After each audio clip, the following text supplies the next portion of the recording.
하나님의 말씀 마태복음 25장 1절에서 13절까지 되겠습니다. 우리 다 같이 합독합니다. 그때 천국은 마치 등을 들고 신랑을 맞으러 나간 열 처녀와 같다 하리니 그 중에 다섯은 미련하고 다섯은 슬기 있는 자라.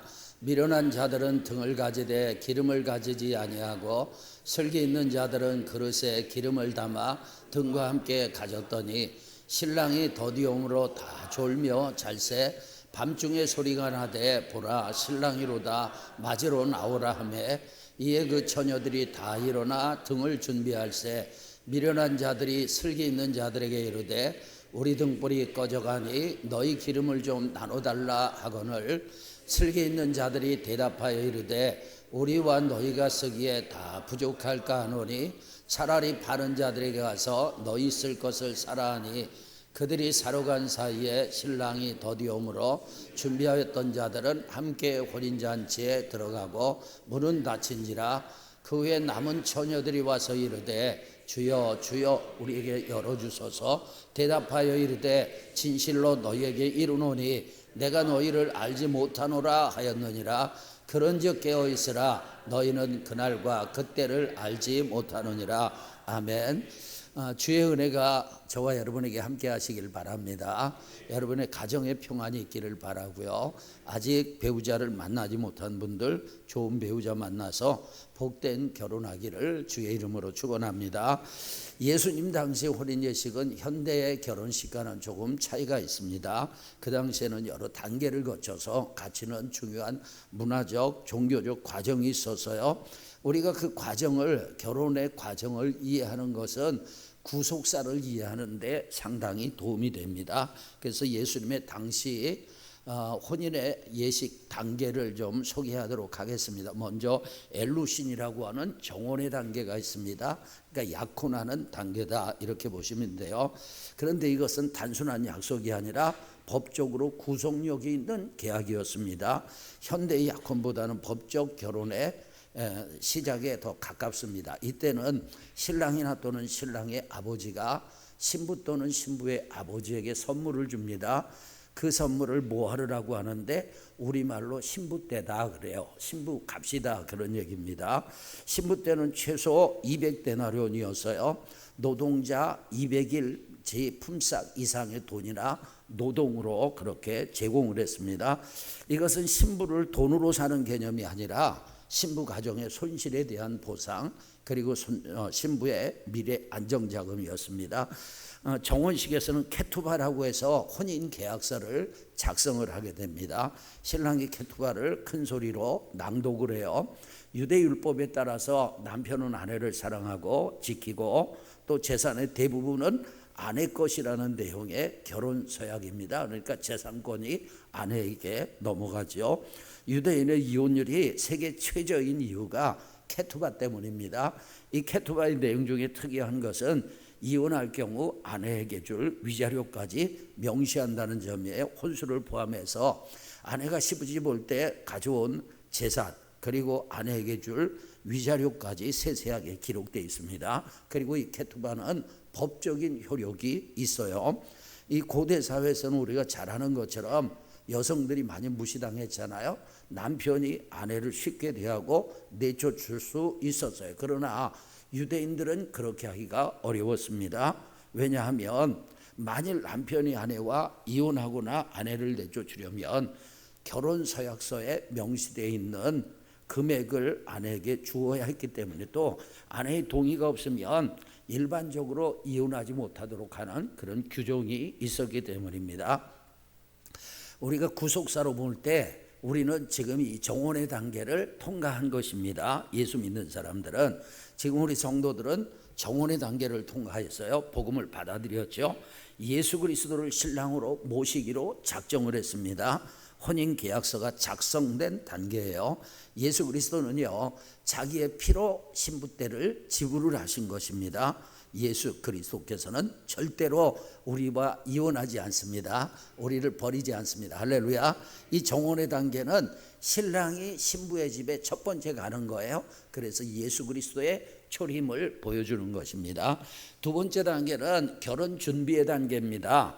정혼의 단계를 거치면 신랑과 신부는 법적으로 부부가 됩니다. 아직 결혼은 안 했어요. 약혼한 것이지만 부부가 되는 것입니다. 그리고 두 사람의 관계를 파기하려면 정식 이혼 절차를 거쳐야 합니다. 그리고 약혼 기간은 대개 1년 정도 됐는데 이 기간에 신랑과 신부는 결혼을 준비하죠. 결혼 준비 단계에서 신부는 아버지 집에서 혼수를 준비를 하고 자신을 단장해요. 신부 단장한다는 말이 이 말입니다. 그리고 신랑을 맞이할 준비를 합니다. 성도들은 신랑 대신 주를 맞이하기 위해서 신부 단장 중입니다. 우리는 지금 여러분 정혼의 단계를 통과하고 결혼 준비의 단계에 있는 거예요. 신부 단장 잘하기를 주님의 이름으로 축원합니다. 우리가 이렇게 예배드리고 기도하고 또 믿음으로 사는 것, 이런 것이 다 신부 단장 하는 것입니다. 신랑은요 신부를 맞이하여 함께 살 집을 준비를 하는데 이게 또 여러분 구속사적으로 보여주는 것이 있어요. 대개 신랑은 자기 아버지 집의 기존 건물에 방을 중축하는 형태입니다. 그런데 요한복음에 보게 되면 예수님께서 내 아버지 집에는 거할 것이 많다고 하셨어요. 그리고 거기에 거처를 예비하러 간다고 하셨어요. 아버지의 집에 중축하는 형태라는 것이죠. 예수님은 신부인 우리를 위해서 천국의 처소를 예비하고 계십니다. 그 다음에 세 번째 단계는 신부 행렬입니다. 준비가 끝나면 신랑은 친구들과 함께 신부를 데리러 신부의 집으로 갑니다. 이게 구속사적으로는 예수님의 두 번째 오심, 재림을 의미하는 거예요. 예수님께서 오실 때 혼자 오시지 않죠. 여러분 수많은 천사들과 함께 오십니다. 아멘. 여러분 신랑이 신부의 집에 가는 시점은 미리 정확하게 얘기되지는 않습니다. 그러니까 날짜는 얘기가 되겠지만 시간은 얘기가 되지 않아요. 밤에 이루어지는 경우가 많아서 신부 측은 등불을 준비하고 기다렸습니다. 본문이 바로 이 비유를 말씀하시는 거예요. 신랑이 도착을 하면 신부는 들러리 친구들과 함께 신랑을 맞이하고 이제 신랑의 집이나 또는 준비된 그런 잔치 자리로 가게 되는 것입니다. 이것이 매우 공개적이고 또 기쁨에 찬 행사였습니다. 자, 그 다음에 네 번째로는 후파라고 해서 혼인잔치가 이제 열리게 됩니다. 신부가 신랑의 집으로 들어오면 성대한 잔치가 시작이 되는데 요한계시록 19장 6절에서 8절에 보게 되면 어린 양의 혼인잔치가 나오게 됩니다. 이 어린 양의 혼인잔치를 위해서 신부는 이제 드레스를 입고 준비를 하는 거죠. 그런데 그리스도의 신부인 성도들의 드레스는 빛나고 깨끗한 세마포 옷입니다. 이 세마포는 성도들의 옳은 행실이에요. 그래서 이 공중에서 혼인잔치가 있기 전에 이 땅에서 신부단장을 하고 준비를 하는 것입니다. 이 어린 양의 혼인잔치가 어디서 언제 열리느냐, 여기에 대해서는 신학적인 논쟁이 많습니다. 제가 볼 때는 정확하게 말할 수는 없지만 요한계시록 19장을 근거해서 볼 때 예수님께서 공중 강림하시고 지상 재림하시는 그 사이에 그 시간에 열리는 거예요. 그러니까 공중에서 열리는 것이기 때문에 흔히 공중 혼인잔치라고 말을 합니다. 여러분 사사기 14장에 보면 삼손이 결혼을 하는데 결혼식을 며칠 동안 했냐면 7일 동안 했습니다. 그러니까 유대인들의 결혼식은 7일이에요. 우리 7일 동안 잔치하면 살림날 다 거덜날 것 같은데 그것 때문에 세대주의자들은 어린 양의 혼인잔치가 공중에서 7년 동안 있을 것이다, 이렇게 해석을 하는 사람들이 있습니다. 저는 7년으로 보지는 않습니다. 그들은요 7년 대환란이 시작되기 전에 예수 그리스도를 믿는 성도들이 휴거됩니다. 공중으로 올라가요. 그리고 지상에서 7년 동안 대환란이 일어나게 되고, 저는 여기엔 동의하지 않습니다. 그리스도인도 환란을 통과합니다. 그리고 이 7년 대환란이 있는 동안 공중에서 7년 동안 혼인잔치가 있을 것으로 그렇게 봅니다. 신랑 신부는 혼인서약을 하고 정식 부부임을 선포합니다. 잔치 초반에 정혼식에서 작성된 혼인계약서 케투파가 낭독이 됩니다. 혼인잔치에는 많은 손님들이 초대돼서 함께 즐거워하고, 그리고 우리 전라도에서는 잔치가 좀 잘했다 이런 소리 들으려면 홍어회를 잘해야 되잖아요. 이스라엘에서는 포도주입니다. 포도주가 중요해요. 부족하면 큰 낭패. 그래서 요한복음 2장에 보게 되면 예수님께서 가나의 혼인잔치에 가셔서 어떤 기적을 행하셨어요? 물이 변해서 포도주가 되는 기적을 일으키셨죠. 요한복음 2장 9절 10절 같이 읽겠습니다. 연회장은 물로 된 포도주를 맛보고도 어디서 났는지 알지 못하되 물도온 하인들은 알더라. 연회장이 신랑을 불러 말하되 사람마다 먼저 좋은 포도주를 내고 취한 후에 낮은 것을 내거늘 그대는 지금까지 좋은 포도주를 두었도다 하니라. 아멘. 여러분, 예수님께서 만드신 포도주는요, 이 혼주가 준비한 포도주보다 훨씬 맛있었습니다. 그런데 성경에서 포도주는 기쁨을 상징합니다. 예수님께서 극상품 포도주를 내놓으신 것은 주님께서 우리에게 큰 기쁨을 주시는 분이다, 그런 의미가 있는 거예요. 자, 그 다음에 이제 초야를 치르게 되죠. 첫날 밤을 보내게 됩니다. 혼인잔치가 시작된 첫날 밤, 신랑과 신부는 미리 준비된 혼방으로 들어가서 부부로서 완전한 결합을 하게 됩니다. 이 행위는 결혼의 최종적인 단계로 간주되고 이로써 두 사람은 하나가 되는 거예요. 자, 이제 여러분 본문 이야기를 하겠습니다. 주님께서 천국을 마치 열처녀가 등을 들고 신랑을 맞으러 가는 열처녀와 같다고 말씀하셨어요. 여기 열처녀는 친구들의 들놀이, 그 신부의 들놀이를 하는 친구들입니다. 열처녀 중에서 5은 미련하고 5은 슬기로웠어요. 미련한 5처녀는 등은 준비했지만 여분의 기름을 준비하지 못했고, 슬기로운 5처녀는 그릇에 기름을 담아서 등과 함께 준비를 했습니다. 신랑이 더디우니까 다 졸고 자고 있었어요. 그때 소리가 들립니다. 보라, 신랑이로다, 맞으러 나오라. 그들이 다 일어나서 등을 준비했습니다. 미련한 자들이 등불이 꺼져가는 거예요. 그래서 미련한 자들이 슬기로운 자들에게 기름을 빌려달라고 합니다. 슬기로운 자들이 보니까 빌려줬다간 자신들의 등도 꺼질 것 같아요. 그래서 기름 파는 자들에게 가서 너희 쓸 것을 사라고 말하죠. 미련한 처녀들이 기름을 사러 간 사이에 신랑이 오게 되고, 그리고 결혼식 잔치집 문이 닫히게 됩니다. 슬기로운 5처녀는 기름을 준비해서 혼인잔치에 참석하게 되지만 미련한 5처녀는 기름을 준비하지 못해서 참석하지 못하게 됩니다.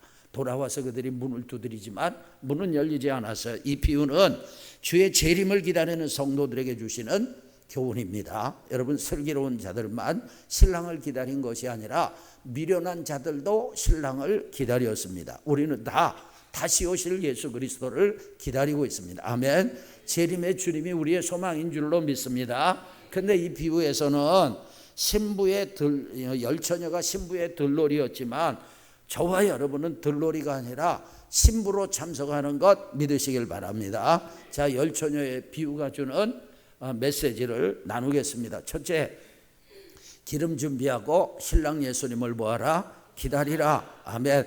저와 여러분은 주님이 재림하실 때 신랑 되신 주님을 맞이하도록, 당당하게 맞이하도록 준비하시길 바랍니다. 그러기 위해서는 신부단장 잘해야 합니다. 제 아내 간증을 좀 하겠습니다. 여러분, 그 당시 제 아내가 주님을 만나는 체험을 했는데, 그 당시 우리의 형편은 너무나 어려웠어요. 제가 29살에 교회를 개척을 했습니다. 교회를 개척하고 감사하게도 5, 6년 만에 교회가 자립을 하게 되었습니다. 그런데 그 5, 6년이 저에게는 너무나 힘든 시간이었어요. 교회는 부흥하지 못했고 경제는 파탄 직전이었습니다. 하나님께서 교회 필요는 딱 맞게 기가 막히게 채워주셨어요.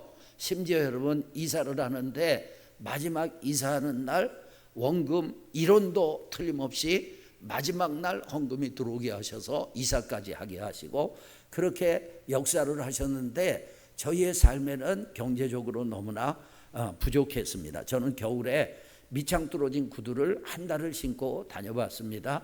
신발을 바꿀 수가 없었어요.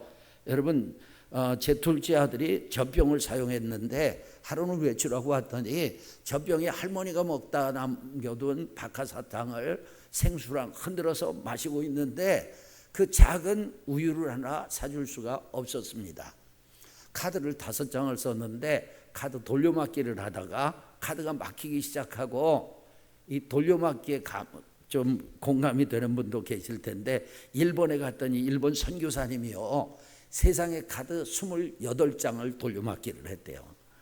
근데 하나님께서 기적적으로 역사를 하셔가지고 예배당을 구입을 하셨더라고요. 그리고 빈 문제가 해결이 되었어요. 어찌됐든 우리가 카드 5장으로 돌려막기를 했는데 카드가 연체가 돼가지고 카드 회사에서 전화가 빗발치는데 정말 힘들더라고요. 오죽했으면 제 아내가 교통사고라도 났으면 좋겠다, 그런 생각을 했어요. 왜냐하면 교통사고 나서 보상금 받으면 카드 빚을 좀 갚을 수 있지 않겠습니까? 감사하게도 저희는 어려운 개척교회 생활을 하면서 주님을 새롭게 만났습니다. 영적인 훈련을 하나님께서 시키시고 영적인 수많은 체험들을 하게 하셨습니다. 저희 부부는 어려운 중에 기도에 힘썼고 기도하며 하나님을 만나고 하나님의 얼굴을 보게 되었습니다. 그러면서 소망을 갖게 되고 그 힘으로 개척교회의 어려움을 이길 수 있었어요. 여러분, 주님은 다양한 체험을 통해서 저희 부부를 위로하셨는데, 한 번은 제 아내가 환상 중에 주님을 만났습니다. 주님이 신랑으로 제 아내를 찾아오셨습니다. 너무나 멋진 예수 신랑이 오신 것입니다. 예수님이 제 아내를 탁 안아주시는데 제 아내에게 2가지 감정이 교차하더라는 거예요. 하나는 너무너무 좋다는 거예요. 신랑 예수가 지금까지 세상 신랑을 아빠로 생각하고 오빠로 생각하고 애인으로 생각하고 너무너무 사랑했는데 세상 신랑과는 비교되지 않게 예수 신랑이 너무 좋더라는 거예요. 또 하나는요, 너무 부끄럽더라는 거예요. 예수님은 너무나 정결하시고 너무나 거룩하시고 너무나 멋지신데 제 아내가 입고 있는 옷은 너무 누추하더라는 거예요. 그래서 부끄러워서 빨리 예수님이 가셨으면 좋겠다, 그런 생각을 했다는 거예요. 여러분, 갓 30을 넘긴 제 아내가 그때는 신부단장이 잘 안 됐던 것 같아요. 이제 거의 30년이 지났습니다. 세월이 많이 지났으니 그때보다 제 아내는 신부단장이 많이 됐으리라 생각을 합니다. 여러분, 우리 주님 곧 오십니다. 성경에서 약속하신 대로 구름 타고 오십니다. 주님이 저와 여러분을 데리러 다시 오실 것입니다. 중요한 것은 우리의 준비 상태, 주님이 오셨을 때 주님을 맞이할 준비가 되어 있느냐 이거죠. 여러분, 열처중에 중에 슬기로운 5은 등과 함께 기름을 준비했습니다. 그래서 그들은 혼인잔치에 들어갔어요. 반면에 미련한 5 처녀는 등은 있었지만 기름 준비가 안 돼서 혼인잔치에 들어가지 못했습니다. 여기서 등은 당시 유대 사회에서 밤에 불을 밝히기 위해서 사용했던 휴대용 조명기구입니다. 주로 진흙이나 금속으로 만들어졌고 심지를 통해서 기름을 태워 불을 밝혔습니다. 예수님 당시에는 주로 어떤 기름을 썼냐면 감람류, 올리브 오일을 사용했습니다. 10처녀 모두 등잔을 가지고 있었다는 것은 그들 모두가 신랑을 기다리는 그룹에 속해 있었다는 거예요. 다시 말하면 모두가 다 교회 다니는 사람이다, 그런 얘기입니다. 영적으로. 그런데 여러분, 10처녀 모두 가지고 있었지만 겉으로 신랑을 맞이할 준비가 되어 있는 것 같아서요. 이건 뭘 얘기하냐면 겉으로 드러나는 신앙생활, 교회생활의 모습입니다. 신앙의 형식을 말하는 거예요. 교회 등록을 해요, 세례를 받아요, 예배에 참석을 해요, 교회 활동에 함께해요, 전도도 함께하고 선교도 함께해요. 이런 것들을 말하는 것입니다. 등불을 밝히려면 등이 필요한 것처럼 신앙생활엔 그런 것들이 다 필요한 거예요. 하지만 기름이 없다면 등불은 밝힐 수 없습니다. 신앙생활은 형식만으로는 안 된다는 거예요. 기름은 신앙의 내용입니다. 기름을 준비하듯이 여러분, 재림의 주님을 맞이할 준비를 하시는데 신앙의 형식과 함께 신앙의 내용이 충실한 저와 여러분이 되기를 축원합니다. 본문에서는 등잔보다 기름을 더 중요하게 다룹니다. 열처녀의 운명을 가는 것은 기름이 있느냐 없느냐였습니다. 그렇기 때문에 신랑 예수님을 기다린 우리는 기름을 준비해야 한다는 거예요. 여러분, 기름은 등잔에 불을 계속 타오르게 하는 본질적인 에너지입니다. 이 성경에서는요, 기름을 종종 성령님과 연결을 시켜서 말을 하고 있습니다. 여러분, 성령께서 강하게 역사하시는 것을 따라합시다. 성령의 기름 부음, 이렇게 표현을 하죠. 성령님은 성도 안에 내주하십니다. 아멘. 그리고 영적인 생명력을 주십니다. 믿음을 주십니다. 복음을 증거할 수 있는 능력을 주십니다. 그러니까 우리의 삶 가운데 그렇게 힘을 주시는 거예요. 슬기로운 처녀들은 성령 충만한 성도들을 말해요. 미련한 처녀들은 교회는 나오지만 믿음은 없어요. 겉모습만 교인인 그런 상태를 말합니다. 여러분, 사도행전 10장 38절 다 같이 읽겠습니다. 하나님이 나사렛 예수에게 성령과 능력을 기름 붓듯 하셨으며 그가 두루 다니시며 선한 일을 행하시고 마귀에게 눌린 모든 사람을 고치셨으니 이는 하나님이 함께 하셨습니다. 아멘. 여러분, 하나님께서 예수님에게 성령과 능력을 어떻게 하셨다고요? 기름 붓듯 하셨어요. 그러니까 성령의 기름을 예수님에게 부어주신 거예요. 그런데 그 하나님이 저와 여러분에게도 성령의 기름을 부어주시는 거예요. 요한일서 2장 27절 다 같이, 너희는 주께 받은 바 기름 부음이 너희 안에 거하나니 아무도 너희를 가르칠 필요가 없고 오직 그의 기름 부음이 모든 것을 너희에게 가르치며 또 참되고 거짓이 없으니 너희를 가르치신 그대로 주 안에 거하라. 아멘. 여러분, 성령께서 우리에게 오셔서 우리에게 기름을 부어주시는 것처럼 우리를 가르쳐 주시고 우리를 인도하시는 거예요. 우리는요, 주님이 가르치신 그대로 주 안에 거하면 될 줄로 믿습니다. 성령님의 역사가 없으면 예수님 믿을 수 없어요. 성령님이 역사하지 않으면 하나님의 일을 할 수 없습니다. 여러분, 기계가 돌아가려면 반드시 기계로 움직이는 동력이 필요한 거예요. 그런 것처럼 우리가 신앙생활을 하려면 우리의 신앙생활을 움직일 수 있는 동력이 필요한데 그 동력을 성령께서 주시는 것입니다. 아멘. 여러분, 등불이 빛을 밝히려면 기름이 타야 하잖아요. 그런 것처럼 우리 안에서 성령께서 역사하셔야 신앙생활 제대로 할 수 있는 거예요. 그러므로 우리는 성령을 받고 성령 충만해야 될 줄로 믿습니다. 여러분, 주님이 승천하실 때 성령의 약속을 받은 제자들이 그 약속을 받고 예루살렘을 떠나지 않고 이 말씀에 보니까 마음을 같이하여 오로지 기도에 뭐 했다고요? 힘쓰더라.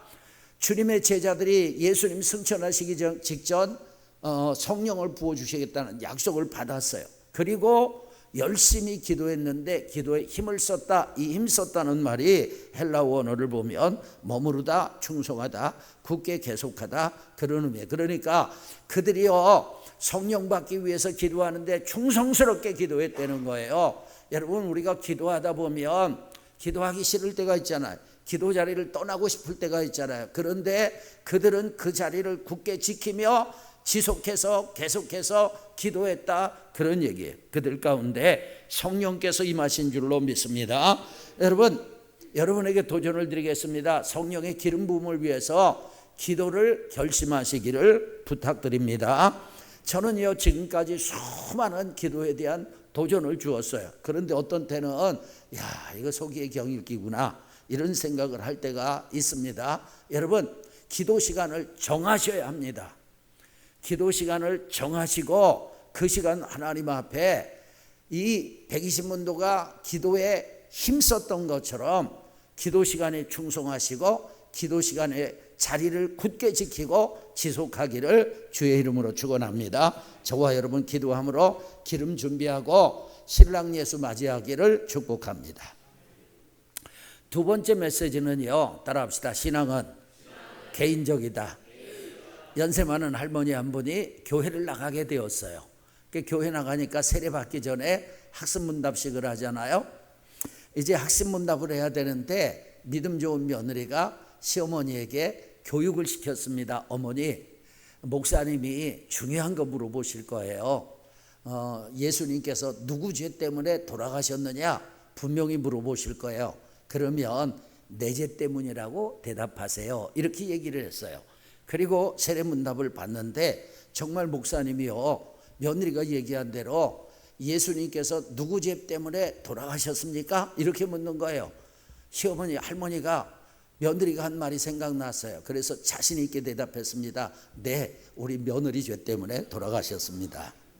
여러분, 우리는요 믿음을 갖기를 바랍니다. 구원은 자기의 신앙으로 받는 것이지 남의 신앙으로 받는 게 아니에요. 10처녀의 비유에 보게 되면 미련한 5처녀들이 슬기로운 5처녀들에게 기름을 빌려달라고 하지만 빌릴 수가 없었어요. 언제나 신앙은 개인적인 것입니다.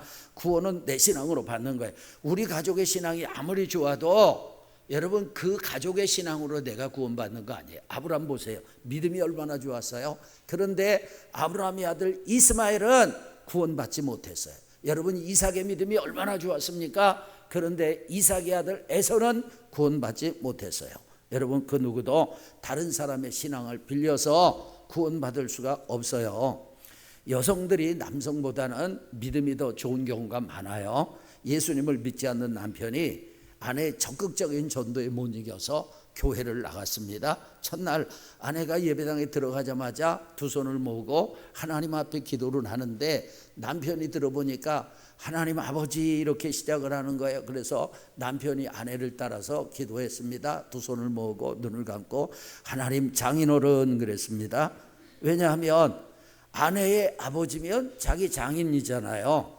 여러분, 상식적으로 맞는 것 같지만 신앙은 그런 것이 아니에요. 누구든지 예수님을 믿으면 누구든지 하나님의 자녀가 되는 줄로 믿습니다. 여러분, 미국 무디 신학교 학생이었던 조지 스위팅 박사는요, 하나님에게는 자녀만 있지 손자가 없다 이렇게 얘기를 했습니다. 여러분, 하나님은 개인적으로 만나야 될 줄로 믿습니다. 아내 때문에 남편이 천국 가고 부모 때문에 자식이 천국 가고 자식 때문에 부모가 천국 가고 그런 일은 없는 것입니다. 누구든지 자기 믿음으로 구원받고 자기 믿음으로 하나님 자녀가 되고 자기 믿음으로 천국 가는 것입니다. 다윗은요, 하나님을 향한 신앙 고백을 잘했는데 시 18편 2절에 보니까 따라합시다. 나의 하나님. 그는 나의 하나님이라고 고백을 했습니다.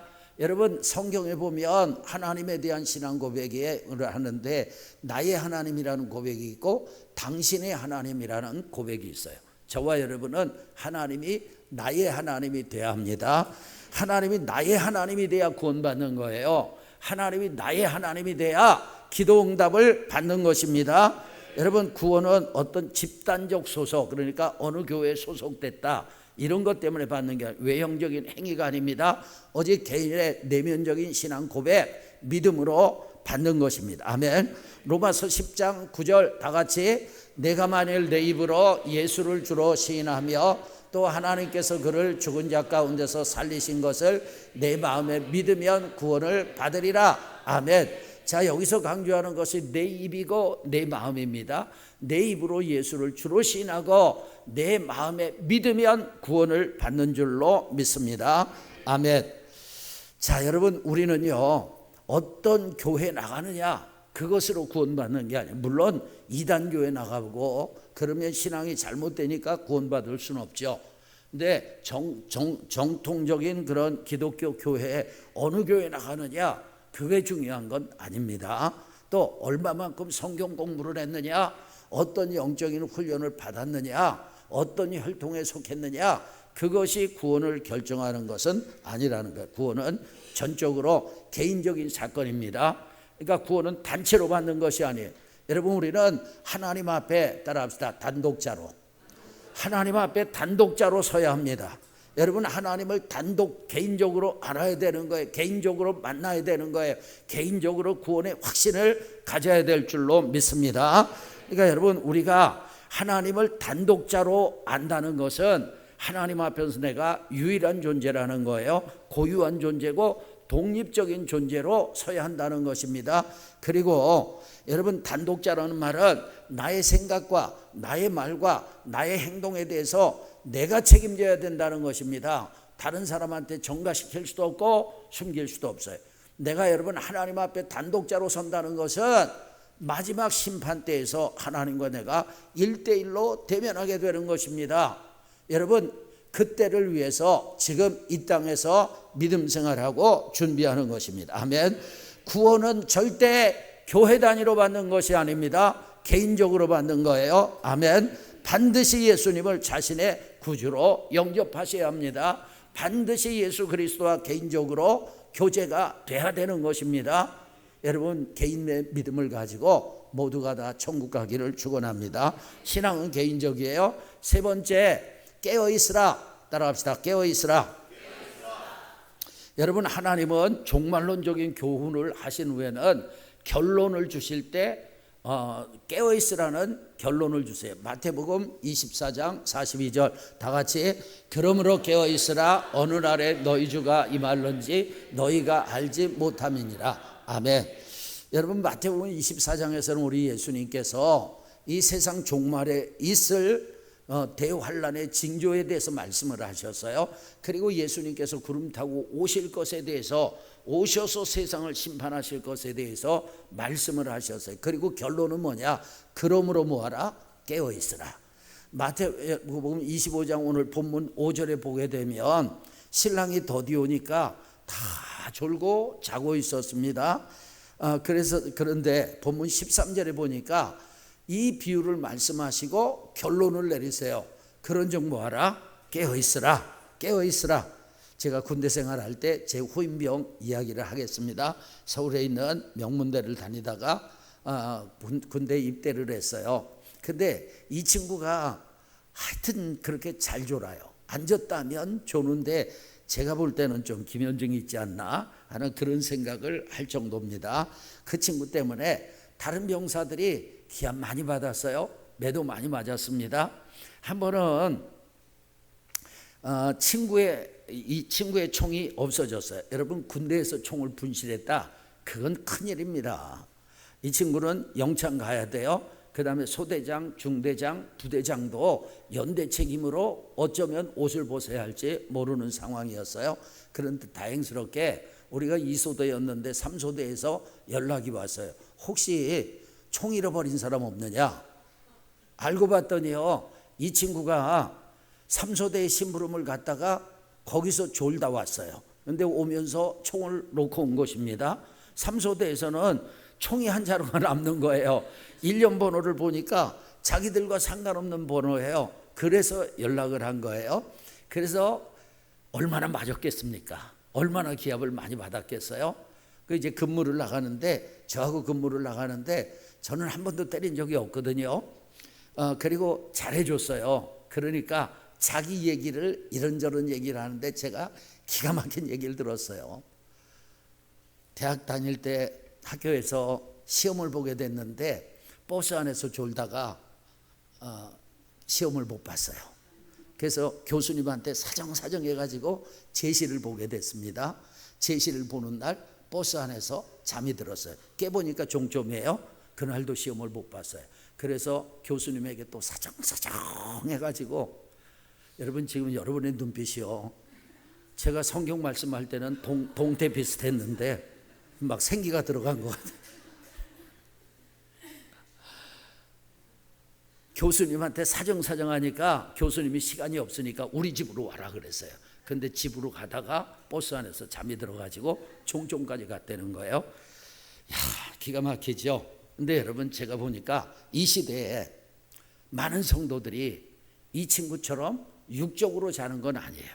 그런데 영적으로 잠들어 있습니다. 깨어나길 주의 이름으로 축원합니다. 이사야 29장 10절 다 같이, 대저 여호와께서 깊이 잠들게 하는 영을 너희에게 부어주사 너희 눈을 감기셨으니 그는 선지자들과 너희의 지도자인 선견자들을 덮으셨습니다. 아멘. 여러분, 이 말씀 무슨 얘기냐면 이사야 시대에 깊이 잠들게 하는 영이 이스라엘 가운데 역사를 했습니다. 그래서 이스라엘 백성들의 영적인 눈이 감겨졌어요. 심지어 선지자들도, 이스라엘의 지도자들도, 미리 앞서서 보는 선견자들도 영적인 눈이 감겨졌습니다. 저는요, 이 시대가 그런 시대라고 생각을 하고 있습니다. 이 세상에는 우리를 잠들게 하는, 영적으로 잠들게 하는 방해 요소들이 참 많습니다. 우리가 깨어있지 못하도록 막고 있는 것이 많아요. 정상적인 성도들에게는 해당되지 않을지 모르지만 술 취함이나 방탕과 같은 유혹도 크다고 합니다. 신앙생활을 열심히 하는 사람들에게도 해당되는 것은 뭐냐? 생활의 염려입니다. 수고와 슬픔도 우리의 영을 둔하게 만들어요. 그 다음에 여러분, 소속을 잊어버리는 것. 우리는 하늘에 속한 사람들이에요. 그런데 여러분, 마치 지금 이 땅이 내가 속한 유일한 곳인 것처럼 생각을 합니다. 보이지 않는 하늘의 신령한 복보다는 보이는 이 땅의 재물, 측량할 수 없는 하늘의 보상보다는 측량 가능한 이 땅의 인정과 칭찬을 추구합니다. 하나님께 속한 기쁨이 아니라 세상적인 기쁨, 육신의 정욕에 빠지게 됩니다. 여러분, 하나님께 속한 사람이 아니라 세상에 속한 사람처럼 이 세상 사람과 다를 바 없이 살아가는 사람들이 많습니다. 악을 멀리하는 일에도, 하나님을 위해서 선을 행하는 일에도 지나치게 소극적입니다. 장차 도래할 하나님의 나라나 오실 주님을 대놓고 부인하지는 않지만 현재의 삶에서 여러분, 주님의 재림이나 살아계신 주님이 그 사람의 삶에 하나도 영향을 미치지 못하고 있다면, 그가 거듭난 그리스도인이라 할지라도 그는 영적으로 잠자고 있는 것입니다. 깨어나길 주의 이름으로 축원합니다. 여러분, 성경에서 말하는 깨어있다는 말은 졸음을 쫓아내고 전혀 잠자지 말라, 그런 뜻이 아니라 영적인 각성, 여러분, 경각심, 그리고 주님을 맞이할 준비 상태를 말하는 것입니다. 영적인 태만이나 세상에 빠지지 않고 하나님의 뜻과 임재에 민감하게 반응하는 상태를 말합니다. 여러분, 자신을 진단하십시오. 나는 영적으로 깨어있는가, 잠들어 있는가? 살아계신 주님, 다시 오실 주님, 그리고 하나님의 말씀이 내 생활에 영향을 미치고 있는가, 그렇지 않은가? 영적인 경각심을 가지고 깨어나기를 주의 이름으로 축원합니다. 영적으로 깨어나기 위해서 우리가 할 일이 있습니다. 가장 중요한 게 뭐냐? 기도하셔야 되는 거예요. 다 같이 읽습니다. 시험에 들지 않게 깨어 기도하라. 마음의 원이로 돼 육신이 약하도다 하시고, 여러분, 깨어나세요. 그리고 기도하기를 주님의 이름으로 축복합니다. 할렐루야. 기도의 다른 것으로 이런 종류가 나갈 수 없습니다. 우리 모두 깨어서 기도함으로 성령의 기름 부음을 받고 주님 오실 때 여러분, 두 손 들고 할렐루야로 주님 맞이하기를 축복합니다. 오늘은 열처녀의 비유를 통해서 세 가지 메시지를 살펴봤어요. 첫째, 뭘 준비하고? 기름 준비하고. 누구 기다려라? 신랑 예수님 기다려라. 두 번째, 신앙은 뭐다? 개인적이에요. 하나님 앞에 단독자로 서는 거예요. 내 믿음으로 구원받는 것입니다. 믿음이 여러분 안에 샘솟기를 축복합니다. 세 번째, 깨어 있으십시오. 지금 이 시대는 여러분, 잠들게 하는 영이 역사하는 시대라는 걸 아시고, 우리가 살아있는 물고기처럼 물결을 거스리는 그런 은혜가 있기를 축복합니다.